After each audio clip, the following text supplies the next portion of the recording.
Okay, we have some breaking news we want to report out of Venezuela. The president there, Hugo Chavez, it is confirmed he has died. The vice president, Maduro, has announced this news on state television that Hugo Chavez has in fact died. Of course, we know that he has been ill for some time. There were many reports that he was quite close to death. In fact, it being confirmed right now. He died at 4:25 p.m. today. This according to the vice president announcing it right now on state TV in Venezuela. You know, he really stood for quite a movement in Latin America, a leftist movement that really many thought would start to really capture the entire region.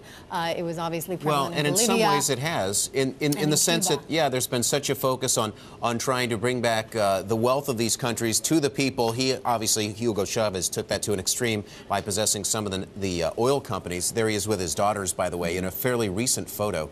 But this is a dramatic moment. This is a man who very much believed in transfer of wealth, that much needed to be done to really help the underclass, the poorer people in society, at often the expense of the wealthier individuals and those who had built businesses in Venezuela. Of course, as we were talking about earlier in the show, many foreign companies saw their assets seized in the Orinoco region, oil companies that were operating there after Chavez came in and said that they were being taken over by Venezuelan government authorities. Well, and you can understand in that context why there have been a number of Venezuelan diplomats who have effectively left the country and moved to other countries, some of them coming here to New York trying to transfer assets, because there was a grab by the government to go after assets, much the same way that you saw in Castro's Cuba. That was a revolution. It was trying to give money back to the people. He was very much a populist. I had the opportunity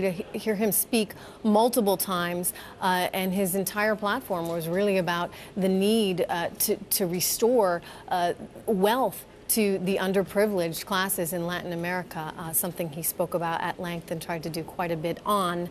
The vice president announcing this news, crying actually while he was announcing this news on state TV. He was a very popular man within the country. Question is, what's ahead now for Venezuela? Is this an opportunity for Venezuela, for American companies to be more prevalent in the region?